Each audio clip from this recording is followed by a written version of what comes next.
Hello guys, I hope आप सभी ठीक होंगे। तो ये है ऑनली यू का नेक्स्ट पार्ट। तो चलिए शुरू करते हैं। आई एम सॉरी, पिछला पार्ट इतने अच्छे से मैंने रिकॉर्ड नहीं कर पाई, इसके लिए आई एम सॉरी। ये वाला पार्ट मैं अच्छे से रिकॉर्ड करने की कोशिश करूँगी। तो चलिए शुरू करते हैं स्टोरी। पिछले पार्ट में मतलब जहाँ पर सिड और आयुषी मतलब खड़े हुए थे, वहाँ उन दोनों के बीच बहस हुई थी। और उसके बाद आयुषी उसके साथ ब्रेकअप कर ली थी, मतलब उसको बोलती है ब्रेकअप, हम दोनों और साथ में नहीं रह सकते। उसके बाद वो वहाँ से चली जाती है। उसके बाद शादी का डेट भी जल्दी मतलब नज़दीक आ रहा था, और हल्दी के रात वाले दिन मतलब संगीत होना था, और उसकी नेक्स्ट डे शादी। शादी सुबह को होने वाली थी, मतलब 10 बजे के अराउंड।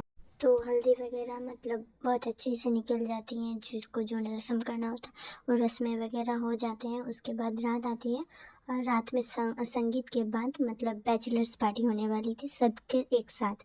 बिकॉज जो हमारी आरू और रोहन था, वो उन दोनों के सारे मतलब कॉमन फ्रेंड्स ही थे ज़्यादा, मतलब और उसके ज़्यादा एक्स्ट्रा फ्रेंड्स नहीं थे। दैट्स वाई उन दोनों ने पार्टी सेपरेट नहीं रखी, एक ही साथ रखा था। और संगीत वाले दिन आपको पता होता है कि सबको डांस करना होता है। तो उस रात जो हमारी आयु है वो अभी के साथ डांस कर रही होती है। अभी जो कि है उसको भी बहुत जेलसी हो रही थी, क्योंकि वो आयु से प्यार करता था। दैट्स वाई वो उसे दिखाने के लिए आयु के साथ डांस करने लगता है। वैसे वो आयु को उतनी अच्छे से नहीं जानता था। और भी जैसे लड़के थे, रोहन के साथ भी डांस करती है आयुषी। उसके बाद लास्ट में जो होता है आरू और रोहन की परफॉर्मेंस होती है।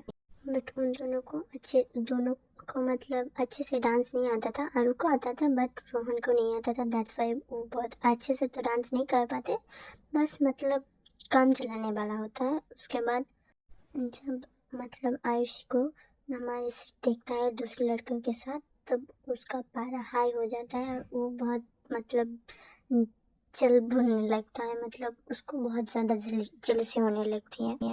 तब उसके बाद संगीत के जो एल्डर्स थे वो चले जाते हैं, और बच्चे सिर्फ रहते हैं, मतलब जो वो कम एज के थे। तो मैं इनका एज बता देती हूँ। इनका एज था अराउंड 23 to 24।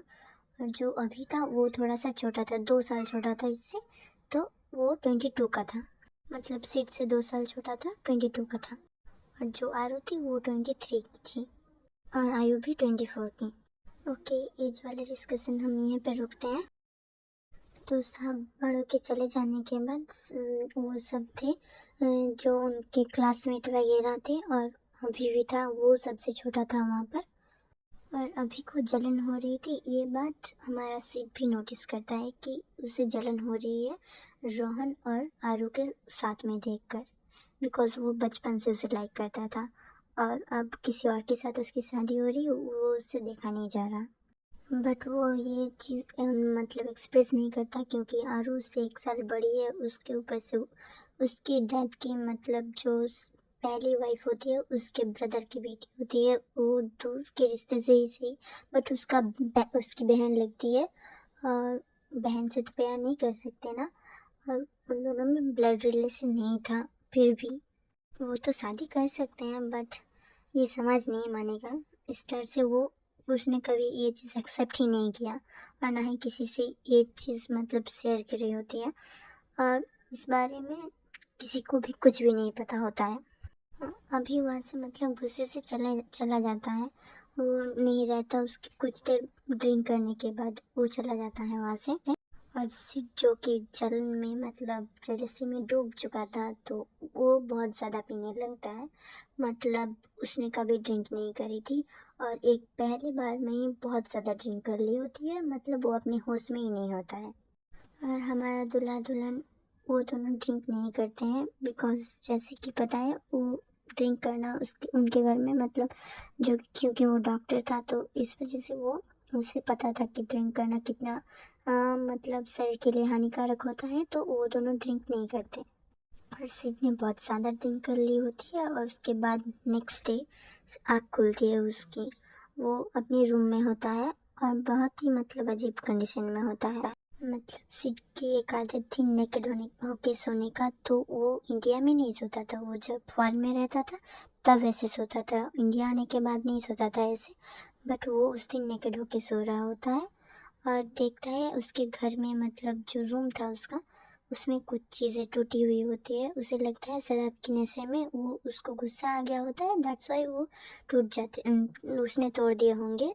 तो वो उस चीज़ को माइंड नहीं करता और उसकी नींद टूटती है लगभग, मतलब जब शादी होने वाली होती है उससे 10-20 मिनट पहले। और वो टाइम देख के मतलब हड़बड़ा जाता है और वो जल्दी से जाके नहाता है और रेडी होके नीचे आता है। इनकी जो शादी होती है वो एक मैरिज हॉल में हो रही होती है, जहाँ पर मतलब दुल्हन की फैमिली सब एक ही साथ रह रहे होते हैं। और सिड की भी शादी ऐसे ही हुई थी, दैट्स वाई उसकी बारात नहीं आई थी, क्योंकि वो एक ही घर में थे। मतलब ये एक डेस्टिनेशन वेडिंग थी ये, क्योंकि मैं थोड़ा सा पास्ट दिखा रही हूँ। इसमें एक्चुअली डेस्टिनेशन वेडिंग नहीं थी, ये एक गांव वाली जगह थी जहाँ पर उन लोगों की शादी हो रही होती है, बाहर की जगह नहीं होती। बट सिड की जो शादी हो रही होती है वो शहर की किसी अलग जगह पे हो रही होती, माने हुई थी। अब शादी स्टार्ट ही होने वाली थी, तब पंडित जी आ जाते हैं और वो दूल्हे को आने के लिए बोलते हैं, पर दूल्हा नहीं मिल रहा होता है और सब लोग रोहन को ढूंढने लग जाते हैं। दूसरी तरफ हमारा अभी जो होता है ये देख के मतलब वो खुश हो जाता है कि दूल्हा नहीं है यहाँ पर। उसके बाद वो जाके अपनी मम्मी से बात करने लगता है, मतलब वो ले जाता है। और उसके बाद जो सिड है वो भी देखता है इन दोनों को और उन दोनों के पीछे चला जाता है कि क्या बात है। मतलब उसे समझ में नहीं आ रहा होता है कि दूल्हा भाग गया है। और जब अनमोल को ले जाता है अभी, वो बोलता है कि वो उससे शादी करना चाहता है अगर दूल्हा नहीं है तो।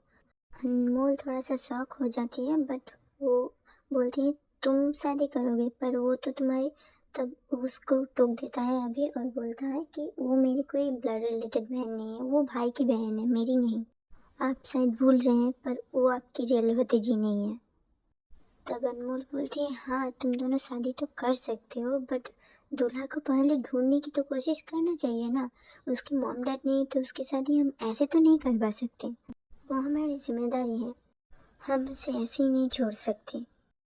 ओके, मैं यहीं पर एंड करती हूँ और नेक्स्ट एपिसोड में मैं बताऊंगी कि आयुषी की डेथ कैसे हुई है। ओके, वीडियो पसंद आए तो लाइक शेयर सब्सक्राइब करना, प्लीज़ सपोर्ट करना।